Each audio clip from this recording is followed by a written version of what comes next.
जोहार नमस्कार।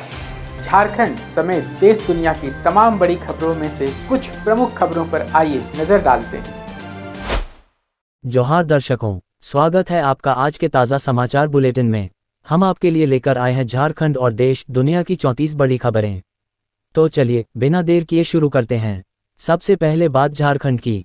Chennai super Kings के सीईओ ने पुष्टि की है कि महेंद्र सिंह धोनी आईपीएल 2026 तक खेलना जारी रखेंगे और उनके पास अभी संन्यास लेने की कोई योजना नहीं है।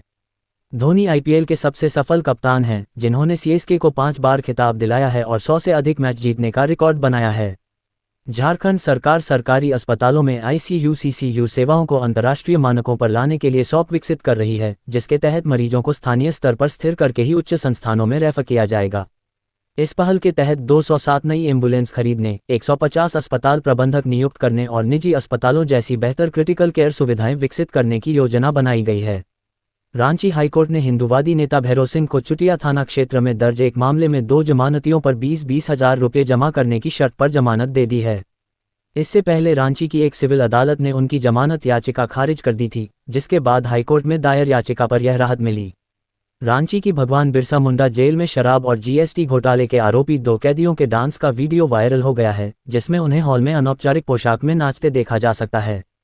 इस घटना के बाद जेल प्रशासन ने लापरवाही बरतने के आरोप में जेलर और एक जमादार को निलंबित कर दिया है, जबकि आरोप है कि जेल में रसूखदार कैदियों को पैसे देकर विशेष सुविधाएं मिलती हैं। एंटी करप्शन ब्यूरो एसीबी ने झारखंड के लातेहार जिले में जिला परिषद के एक कर्मचारी संतोष सिंह को 65,000 रुपये की रिश्वत लेते हुए गिरफ्तार किया है। इस गिरफ्तारी के बाद विभाग में हड़कंप मच गया है और एसीबी ने मामले की जांच शुरू कर दी है। रांची विश्वविद्यालय के पास अपने अधीनस्थ कॉलेजों के परीक्षा रिकॉर्ड टीआर शीट का संरक्षण नहीं है, जिसके कारण एक प्रतिभाशाली छात्र पुरुषोत्तम कुमार, जिसका लंदन फिल्म स्कूल में चयन हुआ है, अपनी आधिकारिक ट्रांसक्रिप्ट के अभाव में प्रवेश प्रक्रिया पूरी नहीं कर पा रहा है। इस मामले ने विश्वविद्यालय की गंभीर प्रशासनिक लापरवाही को उजागर किया है, जहां एक स्वायत्त महाविद्यालय से संबंधित रिकॉर्ड के संरक्षण की जिम्मेदारी पर बड़े सवाल खड़े हो गए हैं। झारखंड में ठंड ने दस्तक दे दी है, जहां सिमडेगा में न्यूनतम तापमान 12 डिग्री सेल्सियस दर्ज किया गया और आने वाले दिनों में 2 से 3 डिग्री और गिरावट का अनुमान है। मौसम विभाग ने ला नीना प्रभाव के कारण इस साल लंबी और अधिक ठंड पड़ने की भविष्यवाणी की है, जिसमें हिमालय में भारी बर्फबारी का असर राज्य के मौसम पर भी पड़ेगा। प्रवर्तन निदेशालय ईडी ने झारखंड कांग्रेस के वरिष्ठ नेता एवं जेएससीए अध्यक्ष अजयनाथ शाहदेव के खिलाफ कार्रवाई करते हुए उन्हें 11 नवंबर को रांची स्थित अपने कार्यालय में उपस्थित होने का समन भेजा है। उन पर जेएससीए स्टेडियम के निर्माण के दौरान बड़ी अनियमितताएं करने का आरोप लगाया गया है। झारखंड के घाटशिला विधानसभा उपचुनाव की तैयारियों के तहत जमशेदपुर में माइक्रो ऑब्जर्वरों का प्रथम रैंडमाइजेशन किया गया, जिसमें 300 मतदान केंद्रों के लिए 36 प्रेक्षक चुने गए। जिला निर्वाचन पदाधिकारी ने इस प्रक्रिया को निष्पक्ष और पारदर्शी बनाने पर जोर देते हुए 9 नवंबर को अंतिम रैंडमाइजेशन के बाद इनकी तैनाती की घोषणा की। टंडवा पिपरवार सड़क पर एक तेज रफ्तार हाईवा ने भीषण दुर्घटनाग्रस्त कर दिया, जहां वह एक विशाल पेड़ से टकराकर उसे जड़ से उखाड़ते हुए एक घर में घुस गया और कई लोग मुश्किल से बच पाए। ग्रामीणों ने ओसल कंपनी की मनमानी गति के कारण ऐसी दुर्घटनाओं से हो रही परेशानी की ओर इशारा किया है। झारखंड सरकार ने राज्य के 25,000 से अधिक सार्वजनिक वितरण प्रणाली पीडीएस डीलरों को 14 महीने से अटके कमीशन के भुगतान के लिए 52 करोड़ रुपये से अधिक की राशि जारी की है। ये भुगतान राष्ट्रीय खाद्य सुरक्षा अधिनियम के तहत डीलर कमीशन और खाद्यान्न ढुलाई के लिए है, जो स्नास्पर्श प्रणाली के माध्यम से सीधे डीलरों के बैंक खातों में ऑनलाइन किया जाएगा। रांची पुलिस ने मुख्य ड्रग डीलर सेजल उर्फ साहिस्ता और उसके पूरे परिवार को गिरफ्तार कर लिया है, जो बिहार के सासाराम से ब्राउन शुगर मंगाकर शहर के विभिन्न इलाकों में सप्लाई कर रही थी। इस अभियान में पुलिस ने 28 लाख रुपये मूल्य का ब्राउन शुगर और 2.76 लाख रुपये नकद जब्त किए, जिससे शहर में फैले एक बड़े अवैध नशा तस्करी नेटवर्क का पर्दाफाश हुआ। गिरफ्तार परिवार का आपराधिक इतिहास रहा है और उन्हें शहर के विभिन्न इलाकों में उच्च दरों पर नशीला पदार्थ बेचते हुए पकड़ा गया। झारखंड के पलामू जिले में पुलिस और प्रशासन की एक टीम द्वारा एक पत्थर खदान को चालू करवाने के प्रयास के दौरान ग्रामीणों के विरोध प्रदर्शन के बाद हिंसक झड़प हो गई, जिसमें 4 पुलिसकर्मी घायल हो गए। इस मामले में एफआईआर दर्ज की गई है और पुलिस बल की मजबूत तैनाती के बीच खनन कार्य दोबारा शुरू कर दिया गया है। झारखंड के कोडरमा स्थित केटीपीएस पावर प्लांट में एक मजदूर प्रकाश यादव की सुरक्षा मानकों की लापरवाही के कारण हुई दुर्दांत दुर्घटना में मृत्यु हो गई, जिसके बाद गुस्साए परिजनों और सीटू नेताओं ने प्लांट के गेट को जाम करके 20 लाख रुपये मुआवजा और परिवार के एक सदस्य को नौकरी की मांग को लेकर प्रदर्शन किया। प्लांट प्रबंधन ने मुआवजा और नौकरी देने का आश्वासन दिया है, लेकिन परिजन अपनी मांगें पूरी होने तक धरने पर डटे हुए हैं। झारखंड के सिमडेगा में ऐतिहासिक रामरेखा धाम पर प्रथम राजकीय रामरेखा महोत्सव 2025 का भव्य आयोजन किया गया, जिसमें कई राज्यों से आए लाखों श्रद्धालुओं ने भाग लिया। प्रशासन द्वारा उत्कृष्ट व्यवस्था और स्थानीय व राष्ट्रीय कलाकारों की शानदार प्रस्तुतियों ने इस आयोजन को एक यादगार सांस्कृतिक और आध्यात्मिक महोत्सव बना दिया। झारखंड के नेता प्रतिपक्ष बाबूलाल मरांडी ने हेमंत सरकार पर धान के न्यूनतम समर्थन मूल्य पर मिलने वाले बोनस में कटौती का प्रस्ताव लाने का आरोप लगाते हुए उन्हें किसान विरोधी बताया है। उन्होंने चेतावनी दी कि यदि बोनस में किसी भी प्रकार की कटौती की गई तो भाजपा सरकार के खिलाफ कड़ा विरोध प्रदर्शन करेगी और किसानों के हक के लिए लड़ती रहेगी। भाजपा नेता बाबूलाल मरांडी ने रांची जेल में रसूखदार कैदियों को विशेष सुविधाएं और अयाशी की व्यवस्था करने का गंभीर आरोप लगाते हुए कहा कि हेमंत सरकार के संरक्षण में जेल अधिकारियों और कर्मचारियों की मिलीभगत से यह अवैध कारोबार चल रहा है। उन्होंने निलंबित कर्मचारी को पदस्थापित करने जैसे विवादास्पद निर्णयों का हवाला देते हुए उच्च न्यायालय से जेल प्रशासन में हो रही गड़बड़ियों की जांच कराने की मांग की। झारखंड चुनाव आयोग ने पिछले विधानसभा चुनाव में चुनाव खर्च का ब्यौरा नहीं देने वाले 22 निर्दलीय प्रत्याशियों को नोटिस जारी कर 1 माह का अंतिम समय दिया है। यदि इन उम्मीदवारों का जवाब संतोषजनक नहीं हुआ तो उन पर अगले 6 वर्षों तक चुनाव लड़ने पर प्रतिबंध लग सकता है। रामगढ़ के भुरकुंडा थाना प्रभारी निर्भय कुमार को दवा कारोबारी अतुल सिन्हा और उनके भाई के साथ मारपीट के आरोप में निलंबित कर दिया गया है। उनके स्थान पर उपेंद्र कुमार को भुरकुंडा थाना का नया प्रभारी नियुक्त किया गया है। धनबाद पुलिस ने कुख्यात अपराधी प्रिंस खान गिरोह के 4 सहयोगियों को गिरफ्तार किया है, जो अवैध मनी लॉन्ड्रिंग, हवाला कारोबार और जमीन पर अवैध कब्जे जैसी गतिविधियों में संलिप्त थे। पुलिस ने छापेमारी में 17 लाख से अधिक नकदी, हथियार, जमीन के दस्तावेज और अन्य सबूत बरामद किए हैं, जिससे गिरोह की गतिविधियों का पता चला है।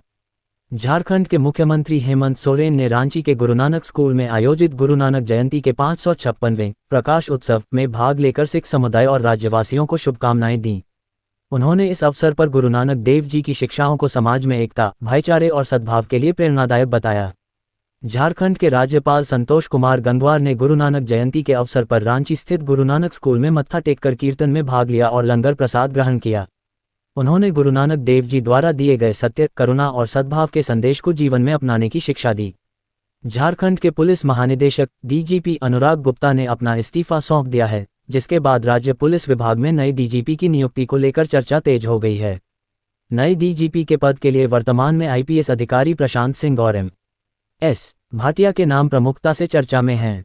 जमशेदपुर के मानगो इलाके में एक हिंसक सांड ने 61 वर्षीय माला सरकार पर हमला कर उनकी मौत कर दी, जबकि यह सांड इससे पहले भी 15 से अधिक लोगों को घायल कर चुका था। स्थानीय लोगों ने प्रशासन की लापरवाही के खिलाफ गुस्सा जताया है, जिसके बाद पशु को फिर से ट्रैंक्यूलाइज कर जू अस्पताल में भर्ती कराया गया है। अब देखिए राष्ट्रीय सुर्खियां। महिला विश्व कप 2025 जीतने वाली भारतीय क्रिकेट टीम ने राष्ट्रपति द्रौपदी मुर्मू से राष्ट्रपति भवन में मुलाकात की, जहां कप्तान हरमनप्रीत कौर ने उन्हें टीम जर्सी भेंट की। राष्ट्रपति ने टीम को देश का नाम रोशन करने और युवाओं के लिए प्रेरणा बनने पर बधाई दी। यह ऐतिहासिक उपलब्धि भारतीय महिला टीम का पहला विश्व खिताब है, जिसने 2 नवंबर को फाइनल में दक्षिण अफ्रीका को हराकर पिछली हारों का दाग धो दिया। कांग्रेस नेता राहुल गांधी ने हरियाणा, कर्नाटक और मध्य प्रदेश में बड़े पैमाने पर वोट चोरी के गंभीर आरोप लगाते हुए दावा किया कि हरियाणा में हर 8 में से 1 मतदाता नकली है और कुल 25 लाख वोट चोरी हुए हैं। उन्होंने इसके समर्थन में कथित एच-फाइल्स के सबूत पेश करते हुए आरोप लगाया कि यह एक केंद्रीकृत ऑपरेशन है जो संवैधानिक मूल्यों को कमजोर कर रहा है। बिहार के उपमुख्यमंत्री और भाजपा प्रत्याशी विजय कुमार सिन्हा के काफिले पर लखीसराय में विरोधियों ने हमला किया, जहां भीड़ ने उनकी कार को घेरकर मुर्दाबाद के नारे लगाए और चप्पल फेंकी। पुलिस ने स्थिति को नियंत्रित किया और घटना की जांच शुरू की है। बिहार के उपमुख्यमंत्री विजय कुमार सिन्हा के काफिले पर हमले की घटना के बाद चुनाव आयोग ने तत्काल कार्रवाई का निर्देश दिया है, जबकि राज्य के पहले चरण के मतदान में दोपहर तक 53.77% मतदान दर्ज किया गया। चुनाव आयोग ने कांग्रेस द्वारा उठाए गए ईवीएम खराब होने के आरोपों को खारिज करते हुए मतदान प्रक्रिया को सुचारू बताया। बिहार विधानसभा चुनाव के पहले चरण की 121 सीटों पर दोपहर 1 बजे तक औसतन 42.31% मतदान दर्ज किया गया, जिसमें गोपालगंज में सर्वाधिक 46.73% और पटना में सबसे कम 37.72% मतदान हुआ। निर्वाचन आयोग के अनुसार अब तक सभी क्षेत्रों में मतदान शांतिपूर्ण ढंग से संपन्न हुआ है। बिहार विधानसभा चुनाव के पहले चरण में भोजपुरी सुपरस्टार पवन सिंह ने अपने निर्वाचन क्षेत्र में मतदान कर लोगों को वोट डालने के लिए प्रेरित किया। उन्होंने मतदान को हर नागरिक का अधिकार और कर्तव्य बताते हुए सोशल मीडिया पर पहले मतदान फिर जलपान का संदेश दिया। बिहार विधानसभा चुनाव के पहले चरण में राजद प्रत्याशी खेसारी लाल यादव और उपमुख्यमंत्री सम्राट चौधरी सहित कई नेताओं ने मतदान किया। खेसारी लाल ने मतदान को बच्चों के भविष्य से जोड़ते हुए सभी से वोट डालने की अपील की, जबकि सम्राट चौधरी ने स्पष्ट किया कि एनडीए की सरकार बनने पर नीतीश कुमार ही मुख्यमंत्री बने रहेंगे। राष्ट्रीय गीत वंदे मातरम के 150 वर्ष पूरे होने पर भारतीय जनता पार्टी 7 नवंबर को देशभर के 150 स्थानों पर सामूहिक गायन कार्यक्रम आयोजित करेगी, जिसमें प्रधानमंत्री नरेंद्र मोदी दिल्ली के मुख्य कार्यक्रम में शामिल होंगे। यह अभियान 26 नवंबर तक चलेगा और इसमें स्वदेशी उत्पादों के उपयोग की शपथ तथा राष्ट्रभक्ति के संदेश को नई पीढ़ी तक पहुंचाने पर ध्यान केंद्रित किया जाएगा। आईसीसी महिला क्रिकेट विश्व कप 2025 जीतने के बाद भारतीय महिला क्रिकेट टीम ने प्रधानमंत्री नरेंद्र मोदी से उनके आवास पर मुलाकात की और उन्हें नमो लिखी विशेष जर्सी भेंट की। कप्तान हरमनप्रीत कौर ने इस ऐतिहासिक जीत के साथ मिलने के महत्व को रेखांकित किया, जबकि स्मृति मंधाना ने पीएम मोदी के प्रोत्साहन को टीम की सफलता के लिए प्रेरक बताया। अमेरिकी राष्ट्रपति डोनाल्ड ट्रंप ने घोषणा की कि वह इस महीने दक्षिण अफ्रीका में होने वाले G20 शिखर सम्मेलन में भाग नहीं लेंगे और दक्षिण अफ्रीका को G20 में शामिल नहीं होना चाहिए। ये निर्णय उन्होंने दक्षिण अफ्रीका में हाल की घटनाओं और न्यूयॉर्क के मेयर की आलोचना का हवाला देते हुए लिया, जबकि यह पहला G20 शिखर सम्मेलन है जो अफ्रीकी महाद्वीप में आयोजित हो रहा है। ये थी आज की 34 बड़ी खबरें। अगर आप ऐसे ही अपडेट्स पाना चाहते हैं तो हमारे YouTube चैनल को सब्सक्राइब करें, Facebook पेज को लाइक करें और इस वीडियो को शेयर जरूर करें। फिर मिलेंगे अगले बुलेटिन में, तब तक के लिए जोहार और नमस्ते। तो कैसी लगी आपको हमारी ये खबर, ये हमें कमेंट बॉक्स में लिखकर ज़रूर से बताएं और ऐसे ही नवीनतम ताज़ा अपडेट्स, खास खबरों से रूबरू बने रहने के लिए बने रहें हमारे संग। कैमरा के पीछे से मेरा सहयोग कर रहे अजय महतो, आनंद चौहान के साथ मैं विजय दत्त पिंटू रांची।